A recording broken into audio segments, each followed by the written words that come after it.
Swayam Prabha. Digital India. Educated India.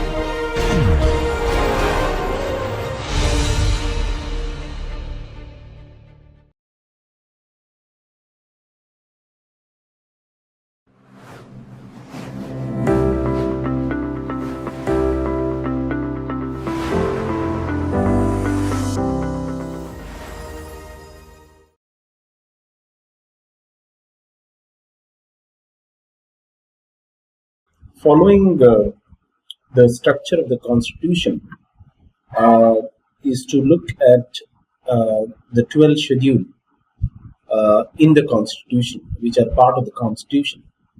Generally, in most legal documents, you have annexures or attachments, which usually are explanation to the main provision in the Constitution. So the 12 schedules of the Constitution also add to the length and the bulk of the Constitution. And originally, the Indian Constitution only had 8 schedules, and 4 more schedules were added. And the first schedule of the Constitution, which covers Article 1 and 4, are generally the names of the state and their territorial jurisdiction, the name of the union territory and its extent. That's what there is in the first schedule. In the second schedule, which actually refers to a lot of articles, the second schedule actually is in relation to the provisions of emolument, allowances and privileges to a lot of constitutional functionaries. For example, the emolument, allowance and privilege of the President of India is mentioned in the second schedule. The governor of different states, the speaker, the deputy speaker of the Lok Sabha, the chairman and the deputy chairman of the Rajya Sabha, the speaker and deputy speaker of the Legislative Assembly, the chairman and deputy chairman of the legislative councils in the state, the judges of the Supreme Court, High Court, and finally the Comptroller and Auditor General of India. All these constitutional functionaries, allowances, privileges, and emolument is mentioned in the second schedule. And the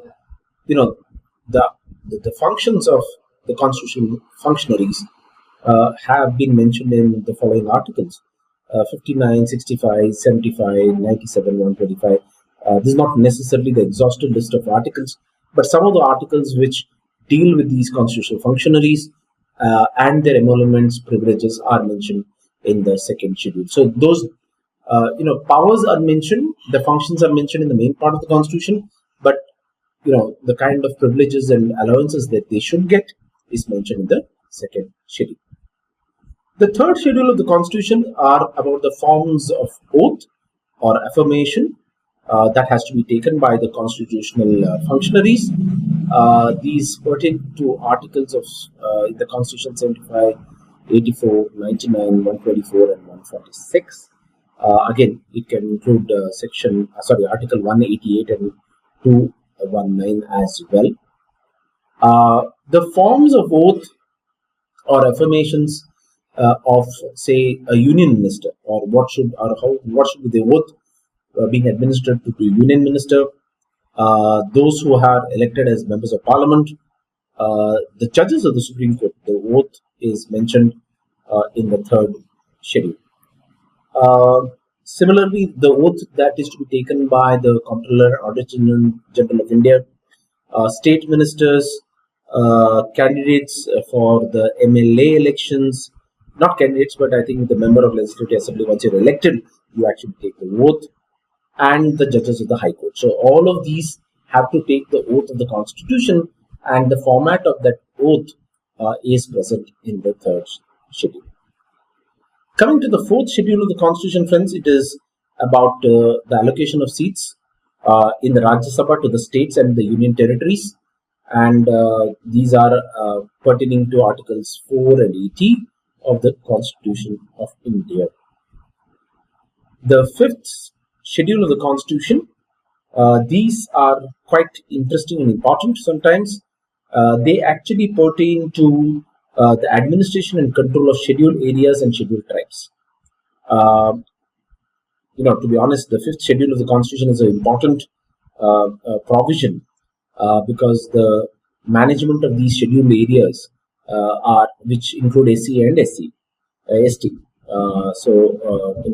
It can include certain tribal belts of the country.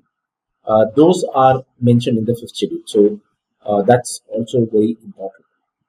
The sixth schedule of the Constitution comes to the rescue of administration of tribal areas, especially in the state of Assam, Meghalaya, Tripura, and Mizoram. These are also scheduled tribe areas, but they are mentioned especially in the sixth schedule because they are in the northeast, and they have been accorded special status in the Constitution in terms of the autonomous administration in those states as well. The seventh schedule of the Constitution is the most popular of all the schedules because this is about the division of power between the Union and the states in terms of, say, List 1, which is called the Union List, and List 2, which is called the State List. And then there is a List 3 as well, which is called the Concurrent List as well. Presently, as we speak, probably, just to give you the numbers, the Union List contains around 98 subjects on which the Union government has the power to legislate and govern in this country. So that's the clear division of power. 98 subjects to the Union List. The State List contains nearly 59 subjects. So you can clearly know the federal structure in this country is heavily centralized, and there are more powers granted to the central government, obviously, just by the sheer number of subjects that are being allocated to the central government. The concurrent list contains around 52 subjects. Originally, the concurrent list had only 47. With a few amendments, now 5 more subjects have been added. And we know that the concurrent list can also be dominated by the central government. So I think more than around 145 subjects are the subjects on which the central government can actually legislate upon, and that is how this federation has strengthened centralization in this country. So all that is mentioned in the 7th schedule of the Constitution, and I think that sums it up. Probably just to give you the bird's eye view. Coming to the 8th schedule of the Constitution, 8th schedule is about languages recognized by the Constitution. Originally, we had only recognized around 14 languages, but presently there are 22 languages that are recognized in the Constitution. Which are the languages that are recognized by the Constitution? Just to give you an idea, some of the popular ones are Assami language, the Bengali, the Gujarati, obviously the Hindi, Kannada, Kashmiri, Konkani are some of the languages. But don't forget that we have also recognized in the Constitution Nepali as one of the languages, Marathi, Punjabi, Sanskrit, Sindhi, Tamil, Telugu, Urdu, Malayalam, and the Dongri language and the Bodo languages are also recognized by the Constitution. Sindhi was actually brought about through an amendment in 1967, and Manipuri and Nepali were added in the 71st Amendment, and Marathi was brought about by the 92nd Amendment, and Odia was brought about by the 96th Amendment in 2011. So I think the latest addition to this 8th schedule of the Constitution happens to be the Odia language, and that was added in 2011. So I think very clearly we understand why this schedule is important. So Articles 344 and 351 are something that are pertaining to the languages. Coming to the 9th schedule of the Constitution, 31B, the 9th schedule is also a controversial schedule because the 9th schedule is about land reform. These are acts and regulations of the state legislature dealing with land reform and abolition of the zamindari system, and that could include matters that are pertaining to even what the parliament says. So this schedule was added by the first amendment of 1951. So the first amendment brought the 9th schedule. So till then there were only 8 schedules.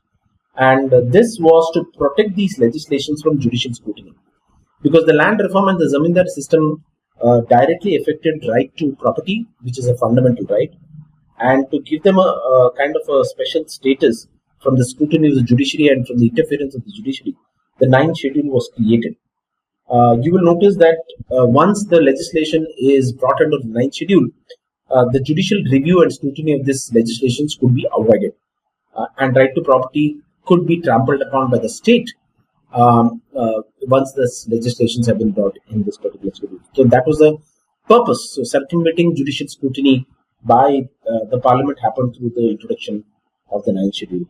However, one should note that in 2007, the Supreme Court ruled that even the legislations in the ninth schedule will be subject to judicial scrutiny. And now note that the purpose of the ninth schedule, as it were originally, has been diluted thanks to the Supreme Court's intervention. I think judicial scrutiny is very, very important and critical. It brings in a sense of accountability, and no such law should be beyond the scope of the constitutional courts, because I think that is where the application of judicial mind is situated. The 10th schedule is again quite a controversial one, like the 9th one. This is about disqualification of members of parliament and state legislatures on the ground of defection. This is called the anti-defection law. This was added in 1985 thanks to the 52nd Amendment. This is something that we will definitely look into.